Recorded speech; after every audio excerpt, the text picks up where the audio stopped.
Assalamu alaikum. Welcome to Knowledge for Students. Students, today we are starting class number 63, and in today's class we will talk about would be, would have and would have been. But students, class शुरू करने से पहले अगर अभी तक आप लोगों ने मेरे चैनल को सब्सक्राइब नहीं किया तो प्लीज़ सब्सक्राइब के बटन पर क्लिक कर दें। अगर आपको मेरी वीडियोस पसंद आ रही हैं और अगर आप इनसे कुछ सीख रहे हैं तो प्लीज़ लाइक एंड शेयर के बटन पर क्लिक कीजिए। और अगर आपको कोई भी कन्फ्यूजन हो रहा है या कोई चीज़ समझ में नहीं आ रही तो आप लोग कमेंट्स बॉक्स में जाके कमेंट्स कर सकते हैं। तो चलें आए स्टार्ट करते हैं हमारी आज की क्लास। तो स्टूडेंट्स, आज हम बात करने जा रहे हैं सबसे पहले वुड के बारे में। अब वुड की क्लास हम क्लास नंबर 62 में वुड की डिटेल को डिस्कस कर चुके हैं, बट उसके अंदर हमने दो चीज़ों को डिस्कस नहीं किया था या इसके दो यूजेस के बारे में बात नहीं की थी। ओके, वो दो यूजेस कौन से थे? इसका एक यूज था कंडीशनल सेंटेंसेस। ओके, तो ये अभी हम यूज करने जा रहे हैं, ये ऑलमोस्ट कंडीशनल सेंटेंसेस वाला ही इसका यूज है। ओके, बट कंडीशनल सेंटेंसेस नहीं अभी डिस्कस कर रहे हम। कंडीशनल सेंटेंसेस में जो वुड का यूज किया जाता है, शॉर्टकट उसके बारे में बता रहा हूं। बाकी हम जब कंडीशनल सेंटेंसेस को डिस्कस करेंगे तो वहां पर हम पूरे सेंटेंसेस की बात करेंगे। ये अभी जो मैंने 4 सेंटेंसेस लिखे हैं ये पूरे नहीं मैंने लिखे हैं। ओके, यानी कि इनकी जो मजीद आगे डिटेल आती है वो हमने यहां पर नहीं लिखी, लेकिन कंडीशनल सेंटेंसेस की क्लास में इंशाल्लाह इसकी भी पूरी डिटेल आपको बताऊंगा। आज की इस क्लास के अंदर मैं सिर्फ जहां पर वुड का यूज होना है सिर्फ वो सेंटेंसेस मैंने लिखे हैं। राइट, अच्छा, अब उर्दू जुमलों में इसकी पहचान क्या होती है? उर्दू जुमलों के आखिर में ता, ती, ते वगैरह आता है। राइट, ता, ती, ते वगैरह जिन सेंटेंसेस के आखिर में आ रहा होता है वहां पर हम वुड का यूज करते हैं। ओके, अब इसकी स्ट्रक्चर क्या होती है? Subject plus would plus first form plus object या अदर वर्ड्स। राइट, अच्छा, अब ये स्ट्रक्चर तो नॉर्मली आपके लिए मेरा नहीं ख्याल कि इतना कोई प्रॉब्लम है, क्योंकि शुरू से हम ये स्ट्रक्चर्स वगैरह डिस्कस करते आ रहे हैं। सो आई डोंट थिंक सो कि आपके लिए ये इशू है, बट ये समझना ज़रूरी है। राइट, अगर आप इसको समझ जाते हैं तो फिर आपके लिए इंग्लिश में सेंटेंसेस को बनाना कोई प्रॉब्लम नहीं है। राइट, अब जैसे कि मेरे पास फर्स्ट सेंटेंस है कि मैं आपकी मदद करता। अब इसकी अगर मैं डिटेल में जाना चाहूं तो मैं यूं कह सकता हूं कि जी मैं आपकी मदद करता अगर मैं वहां पर मौजूद होता। राइट, तो अब मैंने आगे उसकी डिटेल नहीं लिखी, सिर्फ मैंने इतना लिखा कि मैं आपकी मदद करता। इसी तरह से वो आपकी सालगिरह की पार्टी में आती अगर आप उसे दावत देते। तो मैंने अगला सेंटेंस डिटेल वाला नहीं लिखा, मैंने जस्ट इतना ही लिखा जिसमें वुड का हमने यूज करना था। राइट, इसी तरह से हम आपका इंतजार करते अगर आप हमें अपने आने के बारे में बताते। राइट, तो यहां पर अगर आप अपने आने के बारे में बताते, यानी कि ये जो शर्त है ये आगे हम डिस्कस नहीं कर रहे हैं, क्योंकि इनको हम कंप्लीट डिस्कस करेंगे कंडीशनल सेंटेंसेस में, शर्तिया जुमलों में। राइट, वो यहां आता अगर उसके पास गाड़ी होती, फॉर एग्जाम्पल। ओके, कि वो यहां आता अगर उसके पास गाड़ी होती। राइट, तो अब ये क्या है कि ये जो सारे सेंटेंसेस बनेंगे ये हमारे वुड से बनेंगे। ओके, फॉर एग्जाम्पल मैं आपकी मदद करता, तो यहां पर सब्जेक्ट कौन है? मैं, I, then would, then first form of the verb. Verb क्या है यहां पर? मदद करना, हेल्प। आई वुड हेल्प, किसकी मदद करता? ऑब्जेक्ट कौन है? You. I would help you, मैं आपकी मदद करता। सेम लाइक दैट, वो आपकी सालगिरह की पार्टी में आती। Right, so who is the subject here? वो एक लड़की, so she. Then would, she would. Verb क्या है यहां पर? काम क्या है? आना, कम। शी वुड कम, कहां आती? आपकी बर्थडे पार्टी में, इन योर बर्थडे पार्टी। आगे वो फिर इसकी अलग डिटेल है कि अगर आप उसे दावत देते। Right, so she would come in your birthday party, तो आगे नेक्स्ट जो भी आपने सेंटेंस बनाया, अगर उसके पास गाड़ी होती या अगर उसके पास फ्री टाइम होता या अगर उसको छुट्टी होती या लाइक कुछ भी आगे सेंटेंस हो सकता है ना। Okay, so the third sentence is हम आपका इंतजार करते, अगर आप हमें बताते या कुछ भी आगे हो सकता है। सो सब्जेक्ट कौन है यहां पर? हम, we, then would, we would. Next क्या है? हम आपका इंतजार करते, तो वर्ब क्या है यहां पर? इंतजार करना, वेट, वी वुड वेट। किसका इंतजार करते? आपका, for you, we would wait for you, हम आपका इंतजार करते। And the last one is वो यहां आता, वो यहां आता। सब्जेक्ट कौन है? वो, ही, देन वुड, वर्ब आना, कम, कहां? यहां, here, he would come here, वो यहां आता, राइट। सो स्टूडेंट्स, ये हमारे पॉजिटिव सेंटेंसेस हैं। So you have seen that how easy they are. आपने देखा कि ये कितने इजी हैं। ओके, कोई लंबी चौड़ी कहानियां नहीं है, बस मेन चीज ये है कि आपने इस चीज को समझ लेना है कि किस सेंस में इसका इस्तेमाल किया जा रहा है और देन इसका यूज किस तरह से हो रहा है, दैट्स इट। ओके, बाकी इस तरह से हजारों के हिसाब से सेंटेंसेस बनाए जा सकते हैं अगर इस तरह के सेंटेंसेस आपके जहन में हों और आपके पास उन वर्ड्स की वोकैबुलरी मौजूद हो तो। ओके, अच्छा अब इनके नेगेटिव और इंट्रोगेटिव बना के इसलिए नहीं बता रहा क्योंकि क्लास बहुत लंबी हो जाएगी, शॉर्टकट बता रहा हूं जिस तरह हम पहले भी करते थे कि वुड के बाद नॉट लगाएंगे। ओके, यहां पर भी वुड के बाद नॉट आएगा, यहां पर भी वुड के बाद नॉट आएगा, यहां पर भी वुड के बाद नॉट आएगा और यहां पर भी वुड के बाद नॉट आ जाएगा। और इंट्रोगेटिव का रूल ऑलरेडी आप लोगों को पता है कि नेगेटिव के अंदर जिस लफ्ज के बाद हमने नॉट लगाया होता है उसी लफ्ज को उठा के सेंटेंस के शुरू में ले आते हैं। तो यहां पर हमने किसके बाद नॉट लगाया था? वुड के बाद, तो इस वुड को उठा के शुरू में ले आते हैं। यहां पर भी वुड शुरू में आ जाएगा, यहां पर भी वुड शुरू में आ जाएगा। तो मतलब सेम वही रूल हम कर रहे हैं जो कि हम पहले ऑलरेडी पिछली क्लासेस में डिस्कस कर चुके हैं। अच्छा, यहां पर मैं इसके नेगेटिव और इंट्रोगेटिव सेंटेंसेस की डिटेल में इसलिए नहीं जा रहा क्योंकि नेगेटिव के रूल्स और इंट्रोगेटिव के रूल्स जो है वो मैं पीछे बहुत डिटेल के साथ आप लोगों को समझा चुका हूं। सो आई डोंट थिंक कि अब हमें यहां पर इन चीजों पर टाइम वेस्ट करने की जरूरत है। ओके, तो चले अब हम बात करते हैं वुड बी के बारे में।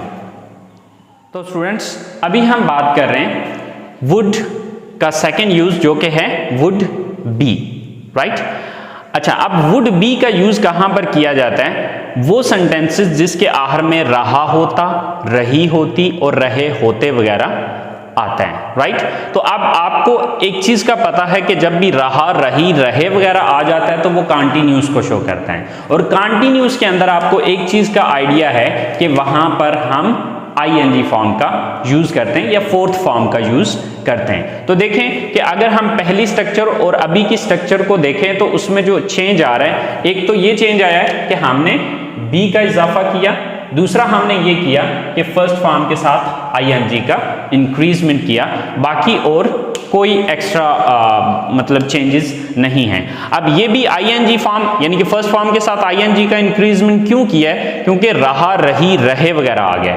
तो जब रहा, रही, रहे वगैरह आ रहा होता है तो वहां पर फिर हम आईएनजी फॉर्म का यूज करते हैं, राइट। तो चलें हम सेंटेंसेस बना के देखते हैं। जैसे कि हमारा फर्स्ट सेंटेंस है कि बच्चे सो रहे होते अगर आप शोर ना करते। मिसाल के तौर पे, बच्चे सो रहे होते अगर आप शोर ना करते, या रीजन कोई और भी यानी कि शर्त कोई और भी बता सकते हैं आप। ओके, सो सब्जेक्ट कौन है? बच्चे, चिल्ड्रन।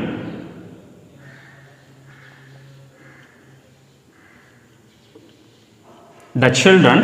अच्छा, यहां पर अब आप सोचे होंगे कि मैंने दा क्यों यूज किया। दा इस वजह से यूज किया क्योंकि मैंने कुछ स्पेसिफाइड बच्चों की बात की है, कुछ मखसूस बच्चों के बारे में बात कर रहा हूं। अगर मैं जनरल किसी भी बच्चों के बारे में बात कर रहा होता तो फिर मैं दा नहीं लगाता, सीधा सीधा चिल्ड्रन लगा देता, ठीक है। तो इस वजह से मैंने दा का वर्ड यूज किया है क्योंकि मैं कुछ मखसूस बच्चों के बारे में बात कर रहा हूं। हो सकता है कि वो मेरे बच्चे हों या मेरी सिस्टर के बच्चे हों या फिर मेरे भाई के बच्चे हों, लाइक अब वो कुछ मखसूस बच्चे हैं, राइट। लेकिन अगर कुछ मखसूस बच्चों की नहीं बल्कि ओवरऑल तमाम बच्चों की बात कर रहा हूं, ठीक है, तो फिर मैं दा नहीं लगाता, फिर सीधा सीधा चिल्ड्रन का वर्ड यूज करता। Okay, so the children would B,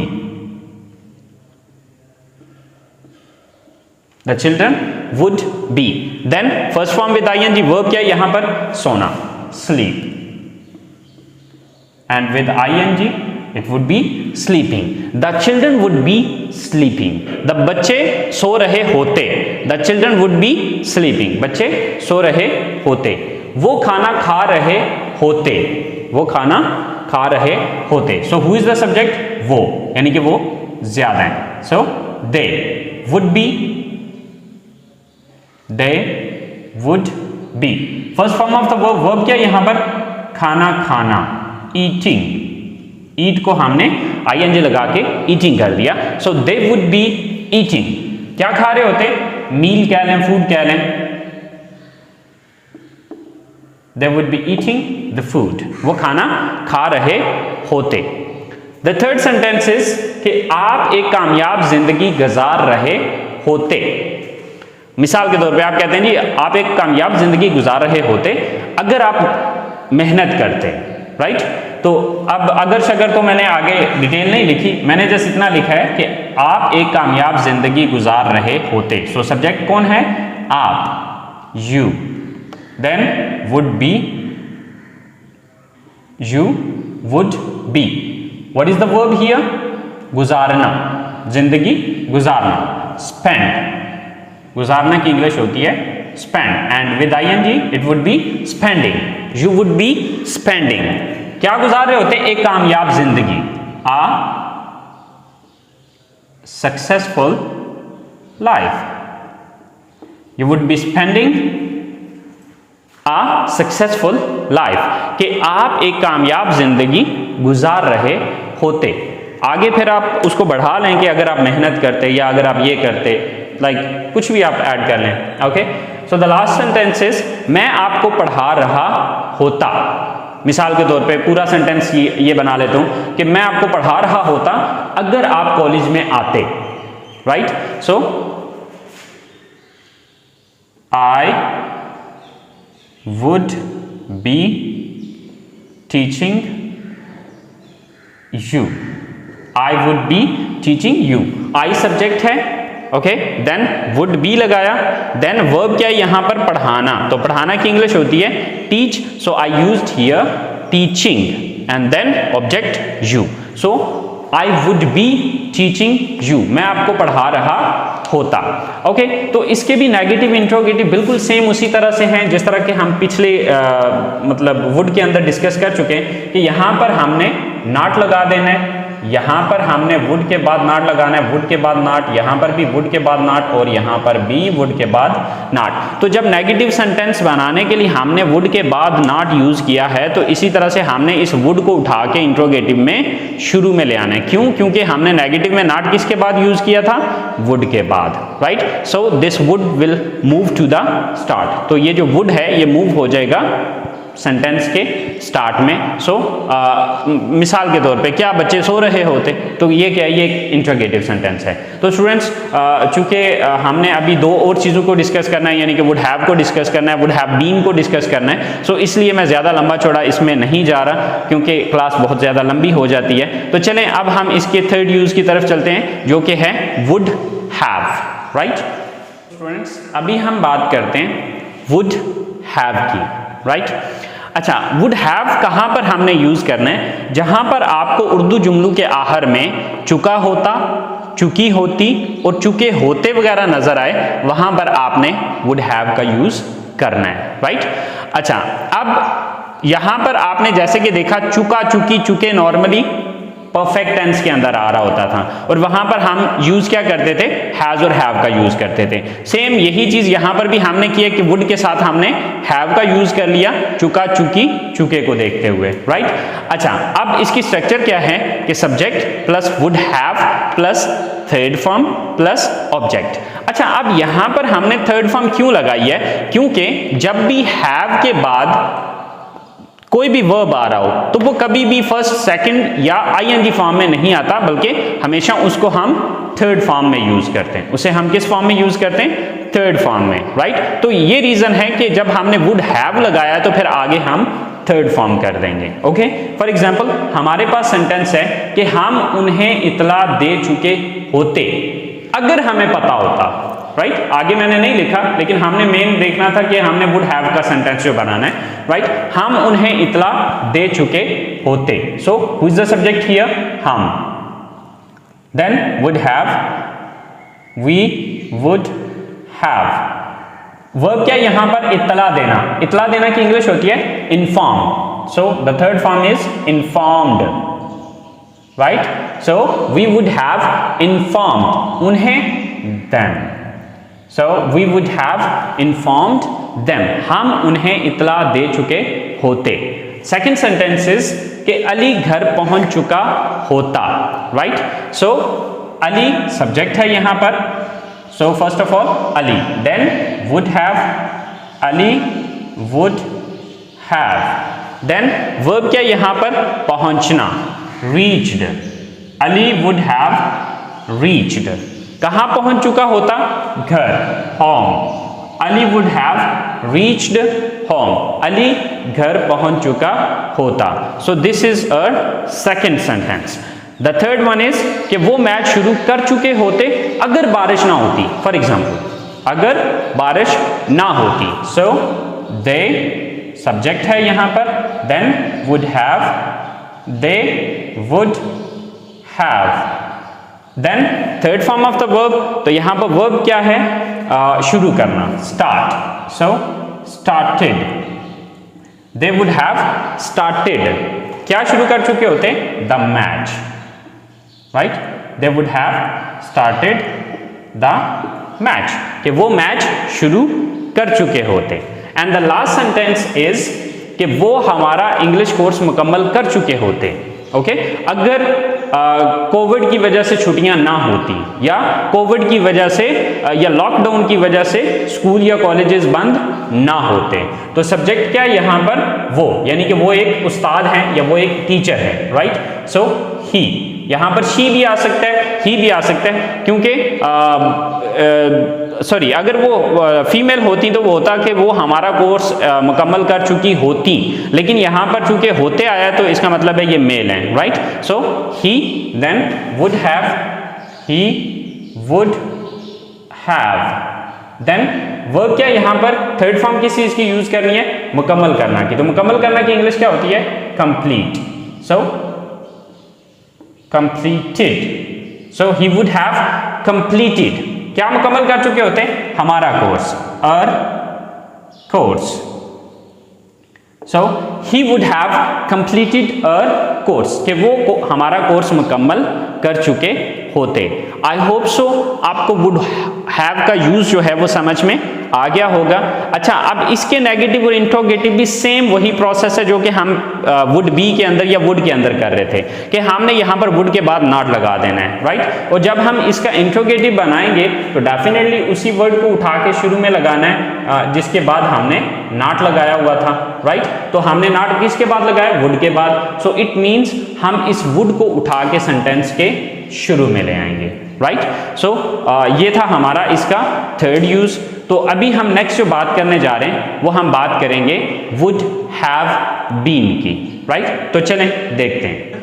अभी हम बात कर लेते हैं वुड हैव बीन की, right. Would have been.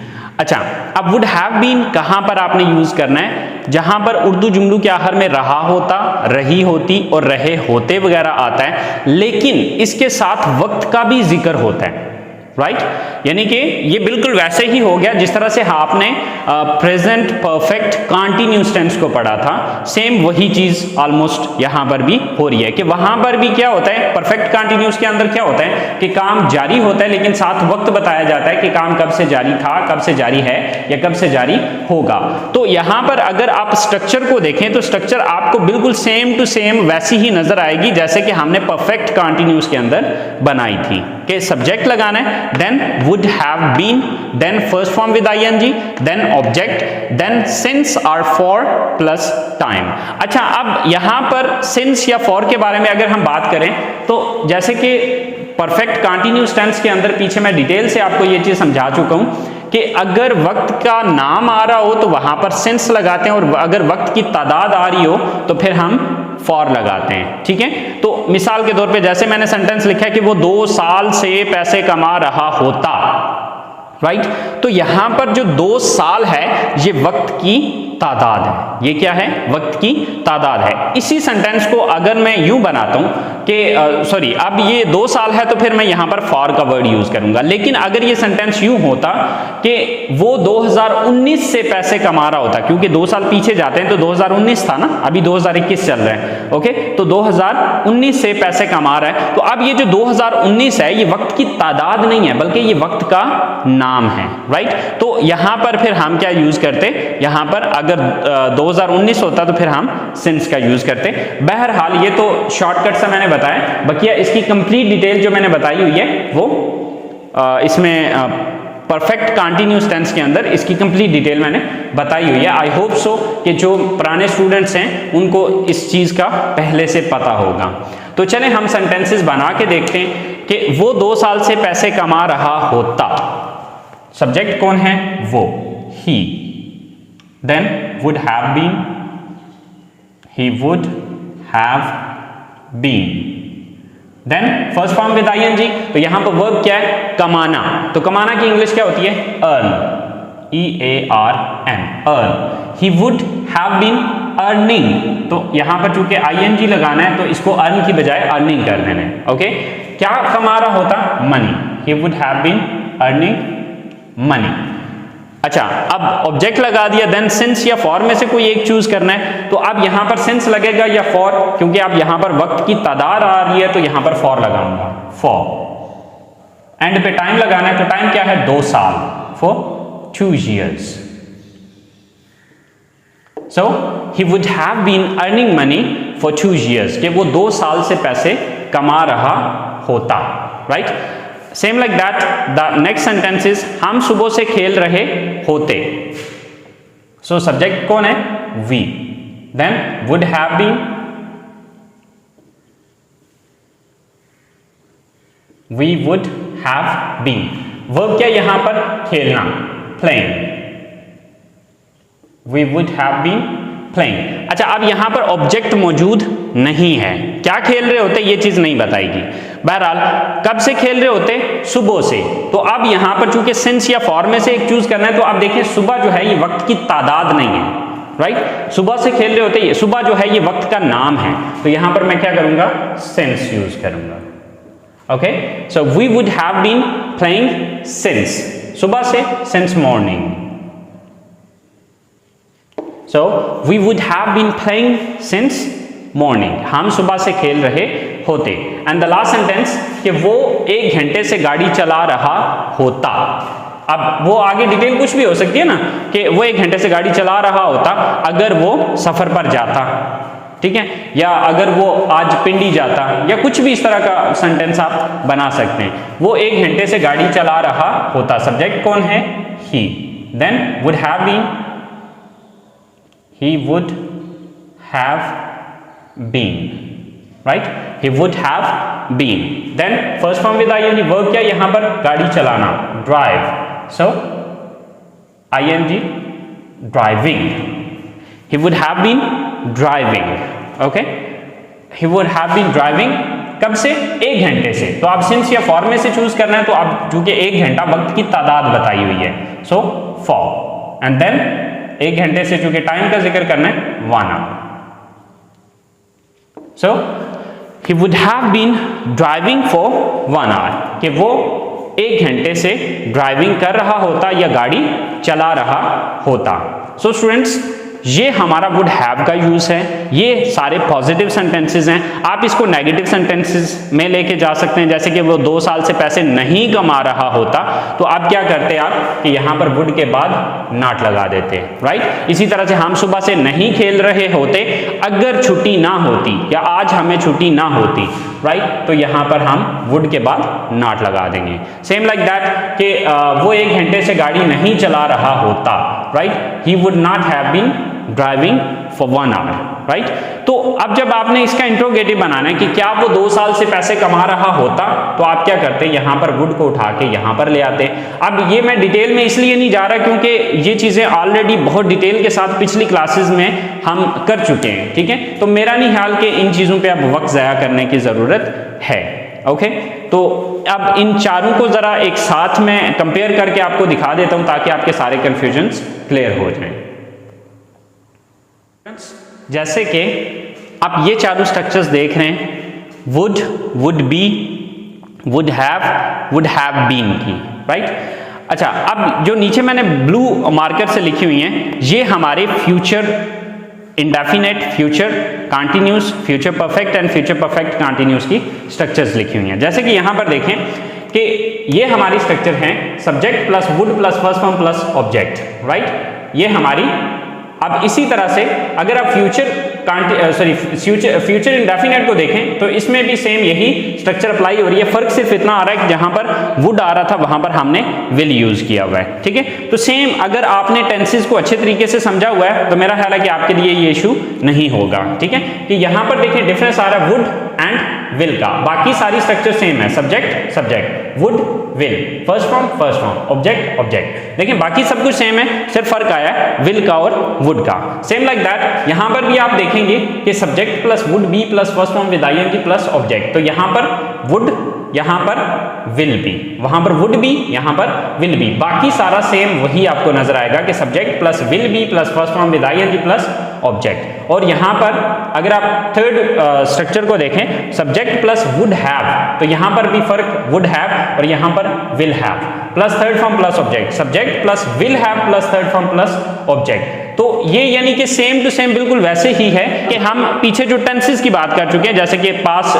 Future indefinite, future continuous, future perfect and future perfect continuous, same to same वही चीज यहां पर भी अप्लाई हो रही है। जैसे कि subject plus will have been plus first form with ING plus since of or plus time, तो सेम ये चीज, सिर्फ ये चीज फर्क आ रहा है कि subject plus would have been plus first form with ING plus object plus since of or plus time. तो ये चीज अगर आप इन चारों स्ट्रक्चर को आपस में कंपेयर करके देखें तो आपको इनमें फर्क जो नजर आएगा सिर्फ विल और वुड का नजर आएगा और कोई डिफरेंस नहीं है, बाकी सारे की सारी स्ट्रक्चर सेम है। सो आई होप सो आपको would, would be, would have and would have been का सेंस समझ में आ गया होगा और नेक्स्ट अगर आपको कहीं पे ज़रूरत पड़ती है तो आप आसानी से इसको यूज़ कर सकेंगे। तो चले नेक्स्ट क्लास तक के लिए मुझे इजाज़त दीजिए, दुआओं में याद रखिएगा। अल्लाह हाफिज़।